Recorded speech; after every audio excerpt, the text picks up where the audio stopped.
So the glands which are associated with male reproductive system, ठीक है, इनको accessory glands बोल रहे हैं। तो तीन हैं ये आपने याद रखने हैं, एक प्रोस्टेट ग्लैंड है, एक सेमिनल वेसिकल्स हैं, और तीसरे जो हैं वो हैं कॉपर्स ग्लैंड्स या बल्बो यूरेथ्रल ग्लैंड्स। दो नाम हैं इनके, इनमें से जो भी आपको याद रहता है। अब ये जो तीनों ग्लैंड्स हैं ये डायग्राम में कहाँ थे, again one more time you can see here, ये देखिए ये दोनों तरफ हैं सेमिनल वेसिकल्स, ये पेयर में होती हैं। उसके बाद आता है प्रोस्टेट, ये वाला प्रोस्टेट है, ये एक ही होता है, ऐसे देखने में दो लगेगा आपको, लेकिन ये इस तरह का हार्ट शेप सा यहाँ पर, दिस इज़ 1 इन नंबर। और बल्बो यूरिथ्रल कौन से हैं, ये दो छोटे छोटे डॉट्स जो आप देख रहे हो बिल्कुल छोटे छोटे से दोनों तरफ, ये भी पेयर में होते हैं, कॉपर्स ग्लैंड्स या बल्बो यूरिथ्रल ग्लैंड्स हम इनको कहते हैं। तो ये तीनों आप देखो लाइन में हैं, और जब यहाँ से स्पर्म्स आते हैं, देखिए यहाँ इस ट्यूब से, तो जैसे मैंने कहा यहाँ से स्पर्म आ रहे हैं और यहाँ से ये दोनों ग्लैंड्स अपनी सिक्रीशन भी डाल देते हैं, प्रोस्टेट ग्लैंड भी अपनी सिक्रीशन डाल देता है, और जो बल्बो यूरेथ्रा ग्लैंड्स हैं वो भी अपनी सिक्रीशन इस ट्यूब में डाल देंगे यूरेथ्रा में। तो अल्टीमेटली यहाँ से स्पर्म आए थे और यहाँ इन तीनों की सिक्रीशन जो है वो मिलकर बन जाता है, उसको बोलते हैं सीमन, जो लिक्विड बनता है यहाँ पर, दैट इज़ कॉल्ड सीमन। तो ये तीनों ग्लैंड्स आपने याद रखने हैं, इसमें सेमिनल वेसिकल पेयर में हैं और बल्बो यूरेथ्रल ग्लैंड्स भी पेयर में हैं। प्रोस्टेट ग्लैंड जो है वो अकेला ही होता है, it is single. So prostate gland की बात करें तो ये क्या सिक्रीट करता है, एक अल्कलाइन फ्लूइड सिक्रीट करता है, जिसमें कि एंजाइम्स होते हैं कुछ, है ना, सिट्रिक एसिड होगा, लिपिड्स वगैरह होंगे। और इसका फंक्शन क्या होता है कि वेजाइना में जब स्पर्म पहुँचें तो वहाँ जाकर वहाँ का मीडियम एसिडिक होता है, तो उसको ये न्यूट्रलाइज करने का काम करते हैं ये सिक्रीशन जो है। बाकी सीमन का जो वॉल्यूम है टोटल उसका 20 से 30% यही बनाती है इसकी सिक्रीशन। सेमिनल वेसिकल्स की बात करें तो वो भी एक एल्कलाइन फ्लूइड ही सिक्रीट करते हैं ये जो ग्लैंड्स हैं, और उसमें रहता है फ्रक्टोज, ठीक है। फ्रक्टोज आपने ज़रूर याद रखना है क्योंकि ये बॉडी में और कहीं नहीं मिलता, ठीक है। This is fructose is produced by seminal vesicles and it is not present anywhere in the body, right? So next is Copper's glands, या इसका दूसरा नाम आपको कहा बल्बो यूरेथ्रल ग्लैंड्स, ये भी एक अल्कलाइन फ्लूइड ही सिक्रीट करते हैं।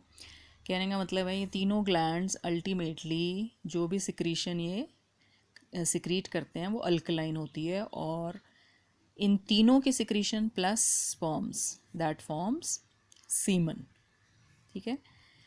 सेमिनल फ्लूइड या सीमन उसको कहते हैं। और सीमन की जो पीएच वैल्यू है, क्योंकि अल्कलाइन कह रहा है ना ये, तो it is about 7 to 8, pH जो है इसकी थोड़ी सी अल्कलाइन साइड ही रहती है। और उसका ये जितनी भी सिक्रीशंस हैं इन ग्लैंड्स की, देखो इनका फंक्शन क्या रहेगा, एक तो जैसे हमने कहा कि नरिश भी करते हैं ये स्पर्म्स को, एक्टिवेट करते हैं, दूसरा उसकी ट्रांसमिशन में हेल्प करते हैं वेजाइना तक पहुंचाने में, और तीसरा आप यहाँ एक और ऐड कर सकते हो, दैट इज़ जो हमने कहा कि वेजाइना की एसिडिटी को न्यूट्रलाइज करने के लिए, ठीक है, उसके लिए भी हेल्प करते हैं। तो ये तो हुआ सीमन के बारे में। एंड देन लास्ट इसमें है external genitalia, means external organ जो है मेल्स में जो बॉडी के बाहर नज़र आता है, दैट इज़ पीनिस, ठीक है, जो कॉपुलेशन के लिए यूज़ होता है। और इसमें आपने सिर्फ 2 पॉइंट्स याद रखने, ये आ सकते हैं MCQ में कह लीजिए या कहीं भी फिल इन द ब्लैंक्स के रूप में, कि जो पीनिस का जो टिप होती है it is known as glans penis, ठीक है, और वो कवर्ड रहती है एक स्किन से, उस स्किन को क्या बोलते हैं, फोर स्किन या प्रिप्यूस। तो ये 2-3 टर्म्स हैं जो कई बार पूछ सकते हैं। सो बाकी यहाँ पर थोड़े से मेल रिप्रोडक्टिव सिस्टम के जो डिसऑर्डर्स हैं, है ना, उससे रिलेटेड जो आप कह लो डिजीज़ हैं, है ना, इनमें से बाकी ज़्यादा कुछ नहीं करना है आपने, सिर्फ जैसे एक तो प्रोस्टेट ग्लैंड की हमने बात की ना अभी, जो ये तीनों ग्लैंड्स की बात की, ये सुना भी होगा आपने, ज़्यादातर मेल्स में क्या होता है कि प्रोस्टेट कैंसर हो जाता है ना एज के साथ, मतलब बढ़ जाता है वो जो प्रोस्टेट है, हाइपरट्रॉफी उसकी, है ना। तो जनरली ओल्ड एज में प्रोस्टेट थोड़ा सा बड़ा हो जाता है, एनलार्ज हो जाता है।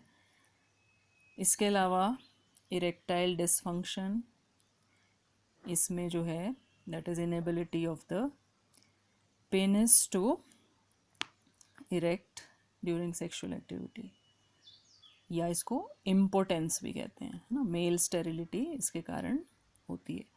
वैसे तो इतने ज़रूरी नहीं भी हैं ये पॉइंट्स, लेकिन अगर आप याद रख सकते हो तो अच्छी बात है। बाकी फ़ीमेल रिप्रोडक्टिव सिस्टम जो है इसको हम फिर नेक्स्ट लेक्चर में करेंगे।